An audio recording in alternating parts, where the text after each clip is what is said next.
there is in the UK a real problem in the police force itself. And this has been a consequence of compounding changes that have been made, again, since the Blair era, frankly. Because really, I think this comes down to the increasing bureaucratization of the police force, the increasing need for what is quote-unquote accountability. Now, accountability is, of course, something that is desirable, but as with anything, a virtue can be turned into a vice by just going to excess. And that's clearly what's happening with the British police forces. Now, it's difficult for them to actually even achieve the staffing levels they're looking for, as they haven't managed in a long time. This article was from last year, but I doubt things have changed significantly since then. But anyway, so Mark Rowley pointed out that the Met, and I'm sure this is reflective of police forces across the UK, are unable to meet staffing demands because, as they say, high operational strain. There's a lot going on, and they don't really have the manpower to deal with it, and they don't really know what to do about that, because it seems that morale in the police force itself across the country is terrible. This is according to the Police Force of England and Wales Federation, who have done surveys on this and point out, well, hang on a second, people, not only do the public not have good confidence in the police, but the internal culture of the police force has changed, right? So 74% of those who resigned cited low morale as a major reason for leaving. Officers often feel underappreciated, or their efforts do not lead to meaningful outcomes, which contributes to job dissatisfaction. And then job satisfaction, 65% expressed dissatisfaction with their roles, feeling unable to carry out their duties to the standard that they desire, due to constraints like understaffing or administrative burdens.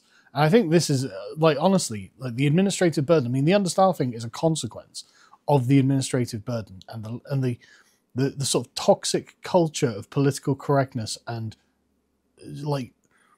over-bureaucratization of the institution. This, of course, has a toll on personal life as well. And don't get me wrong, I'm not saying being police officers has been easy. I'm sure it's been difficult since day dot, frankly. But then having a bunch of bureaucrats who are not frontline police officers constantly on your back about your paperwork, about this, about that, about the other, well, I can imagine it does lead to a lot of high stress and a lack of work-life balance. And then, of course, there are the staff shortages. This is just going to have been a perennial problem for a few years now, in fact.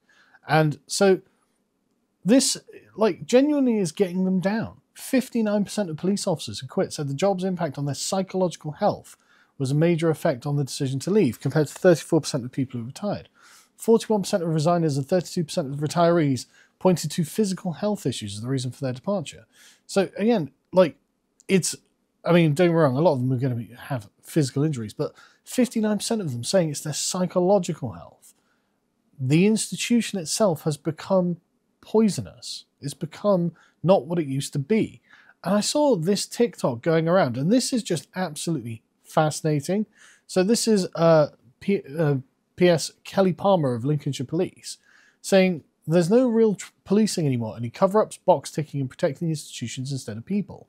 Police officers themselves now are afraid, they're saying they fear for their lives. The system has turned into damage control councils, social workers, judges, and senior officers covering up their own failures instead of protecting children and families.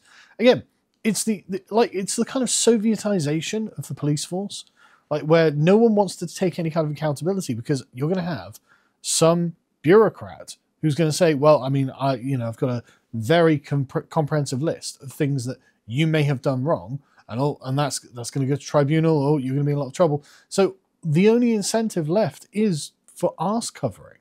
Let's watch this. I'm Sergeant Kelly Palmer. I'm in Lincolnshire Police. It's almost like watching, I describe it as Titanic. Where we are now, it's like basically watching a ship go towards an iceberg and you can't do anything to stop it. So bottom level, there's absolutely no way I would join a force now for 27 grand and do what we're doing. Not a chance. If I could do my time, if I was starting now, I wouldn't join, basically. Because it consumes you. It literally consumes you. The amount of times my brother said to me, obviously don't discuss per se work with him, but he's like, Kelly, you need to calm down. You need to stop worrying about it. You end up thinking, I end up thinking every single day I'm going to get sacked. Everything is bum covering now. We're not policing anymore. We're arse covering constantly. And it just means that we don't do police work. All we do is basically we go to a job, we spend an hour doing paperwork afterwards, and then we go to the next job and we spend another. We don't police. We literally deal with everything else but policing. We're social workers. We're like counsellors. We're fire. We're everything. Then we're living in fear. Literally, we're living in fear of we'll do something a teeny tiny bit wrong. We can't be robust. I've seen so much body-worn footage with officers where when I first started, you could be robust with people, and I'm still robust because that's me. I'm not changing how I am, basically. Where officers are literally frightened of putting hands on, like saying anything to them because they're scared of complaints and scared of getting served papers, and we're living under that constantly. I'm going to be honest. There's a huge amount of officers now we have restricted within the force due to injury on duty. I mean, why would you come and be a cop, like when you can go and work in a my husband works for the Welsh government and earns the same amount as me, and he's got far less risk than I have, and it's like, so why would you? Why would you bother? Far less scrutiny, better working environment. I mean, agile working is something that police really need to look into. Why would you do it? Like, if you're a bin man, like, why would you come in? Like I said, if I was a new cop now, I wouldn't do it. I literally would be like, nope, not going to bother. I'm not going to live on the breadline, get 7 balls kicked out of me, get no support from within my ranks, outside my ranks, from the public. If I there's no way I'd join. I would just be like, nah, I'll go and work for a council, or I'll go and be a train driver and earn 60k. So there we go. That I think is, I mean, a damning indictment of the police force in this country. And again, she tells us about the culture within the police force. Right? The reason that it's become like this, I think, is genuinely the sort of tyranny of human rights. Like, oh, the criminals will have more rights than the police, and they will have every right to make a complaint, no matter how minimal or marginal. Now, again, this was done under the guise of accountability, of making sure that the police didn't do things that are abusive. Because, of course, the police have got every opportunity to do things that are abusive. However, it also creates a kind of negative attitude within the force towards itself. It sets up an external standard that says, right, the police are just as suspicious as the people that they're arresting, and we have a deeply skeptical eye to our own officers, which, again, on paper might sound like a useful thing to have, because you think, okay, well, I'm going to be preventing various abuses of power. And I'm sure many abuse of power have been prevented. But what it also does is creates this atmosphere of fear, where the police are constantly patrolling, like she said, covering their bums, like constantly worrying about themselves rather than the job in hand. And so it's no wonder that 95% of crimes go unsolved in this country. It's no wonder that people don't have any faith in the police officers. It's no wonder that the police officers got no particular desire to actually get out there and make the streets safer.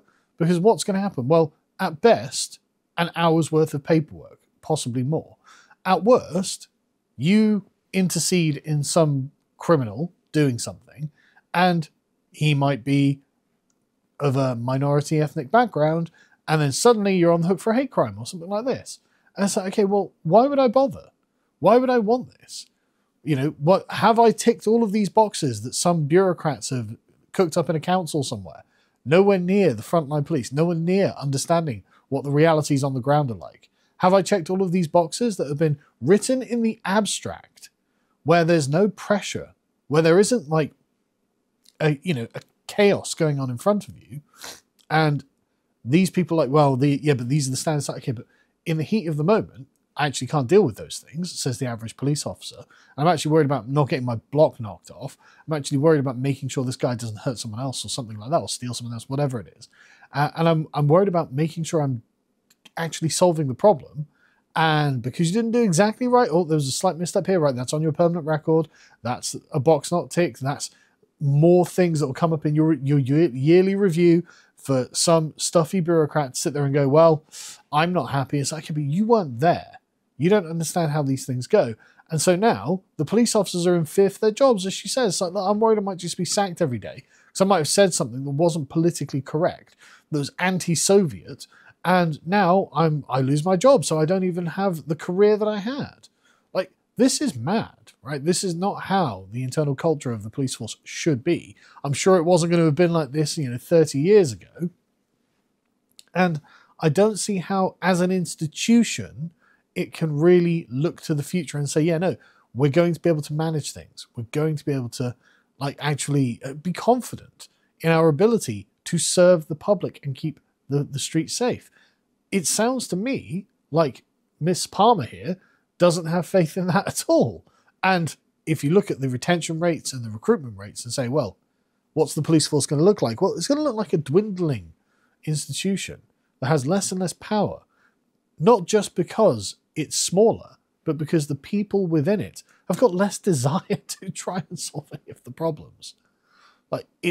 It's not in their interest, and this is the problem with bureaucratization. When you make covering your own arse from the bureaucrats who will come and snap at you are paid to continually hound you every single day, when you make that more important than actually doing the job, well, you get what you incentivize. You're going to get people who are just, well, I checked all the boxes, and I'm sorry that this terrible thing happened, but all the boxes were checked for me, because the boxes are not necessarily related to the things that are happening. Now, I personally, as just a regular member of the public, would rather police who are effective, like the old constabulary, effective at solving that problem, but less good at checking boxes. But the system does not incentivize for those people anymore, does it? Those people were probably racist or sexist or white supremacist or whatever, blah, blah, blah. Progressively problematic in some way. Even if they were doing a good job of keeping the streets safe, those people don't fit the model created by the bureaucrats. And so now, this is what we're going to get. And I think that the police force is on a downward spiral. I think the fish is rotting from the head. Because I think there are a lot of police officers on sort of the sergeant and lower level who are, I think she's telling the truth. I think she's being completely honest and saying, look, the people on the bottom level hate it and don't know, they've got no power to change it. Because of course they have no power above, the people above them. So what can they do? They can't change the culture. They can't change the rules. They can't change the bureaucratization of the system. So what are their options? Nothing. And I bet that's bloody depressing. No wonder 60% of them, whatever it was, have mental health complaints when they leave the police, when they finally resign. Just like, yeah, this is doing my head in. Like, this is depressing. I'm literally being treated as suspicious by the bureaucracy because they've created a rule of human rights that allows the criminals to sue us if they think we said the wrong thing or something like that. It's like, this is crazy, and you're putting the police in an impossible position.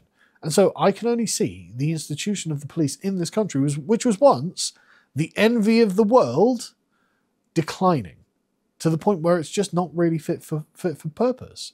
And then what follows? Well, who knows? Like, I don't even want to speculate what happens. But this isn't going to get any better, I don't think. I just don't see how the people in charge, who are themselves, again, like, this would go all the way up to the government. And who have we got in government? We've got arch human rights lawyers and bureaucrats. Oh, brilliant. They're not going to solve this, are they? There's no solution to this problem in the current paradigm. We need to have a radical rethinking of what we are doing in this country so we can save what's left of it.